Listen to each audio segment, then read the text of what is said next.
Tension স্ট্রিটের ছায়া আবারও হুগলির কোন্নগর নবগ্রামে। সূত্রে জানা যায়, আজ সকালবেলায় নবগ্রাম অঞ্চলে বীমা সংস্থার অবসরপ্রাপ্ত কর্মী বছর ৭৮-এর তারকেশ্বর চক্রবর্তী নামক ব্যক্তির বাড়ি থেকে আশপাশের বাড়িতে দুর্গন্ধ আসতে শুরু করে। তারপরে এলাকার মানুষজন, পুলিশ সহ স্থানীয় জনপ্রতিনিধিকে বিষয়টি জানানোর পর ঘটনাস্থলে উপস্থিত হয় পুলিশ। পুলিশ দরজা খুলতেই দেখে বাড়িতে থাকা তারকেশ্বর বাবু মৃত অবস্থায় পড়ে রয়েছে। বাড়িতে রয়েছে তার স্ত্রী, কন্যা। বীমা সংস্থার কর্মীর মৃত্যুর পরেই দুর্গন্ধ ছড়ায় বলে প্রশাসন সূত্রে খবর, কিন্তু ঠিক কবে মারা গেছেন তিনি সেই বিষয়ে এখনো পর্যন্ত সঠিকভাবে কেউই বলতে পারেনি। স্থানীয় জনপ্রতিনিধি সহ এলাকা সূত্রের খবর, বাড়িতে তারকেশ্বর বাবু স্ত্রী ও মেয়ে মানসিকভাবে অসুস্থ, তাই তাদের কোনো কথার সঠিকতা নেই। বিষয়টি ঘিরে যথেষ্ট চাঞ্চল্য ছড়িয়েছে গোটা এলাকা জুড়ে।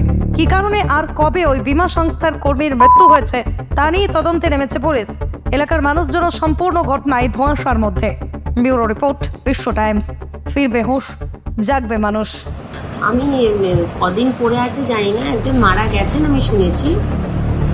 তো এবার ঘরে ওনার এটাই শুনলাম যে মারা গেছে, মেয়ে রয়েছে, কিন্তু ওনারা সকলে অসুস্থ, যার ফলে পুরো মানে ওনাদের যে কে কি করবে এইটা ঠিক ওনারা করতে পারছিলেন না। কিন্তু ওনার রিলেটিভরা এসছেন, মানে ওনার নিজের দিদির ছেলে, তারা এসে তারপরে সমস্ত লোকজন ডাক্তার ডাকা সমস্তটা ওনারাই করেছেন, ওনার রিলেটিভরা।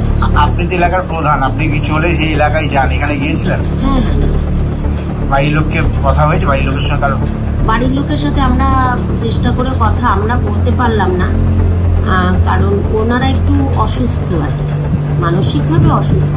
ওনার রিলেটিভদের থেকে যা শুনলাম বা আশেপাশে প্রতিবেশীরা যা বললেন, প্রতিবেশীদের সঙ্গে কথা হয়েছে, আশেপাশের মানুষেরা আমাদের সাহায্যও করছিলেন।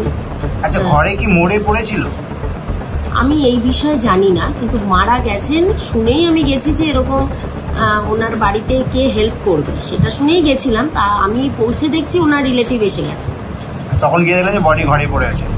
তখন আর কি বার করবে, মানে ওই ওনার রিলেটিভের সাথে আমার কথা হলো, রাস্তায় কথা হলো যে আমরা যাচ্ছি, আমরা সমস্তটা দেখে নিচ্ছি, আমি ওখান থেকে পঞ্চায়েতে চলে আসি। হ্যাঁ হ্যাঁ, সত্যিকারের পুলিশ কারা? এই যে ওনারা এসছে, যারা এসেছে, হ্যাঁ তারা সত্যিকারের পুলিশ, তারা থানাতেই এসছে। ভয় পাবেন না, ঠিক আছে? আপনার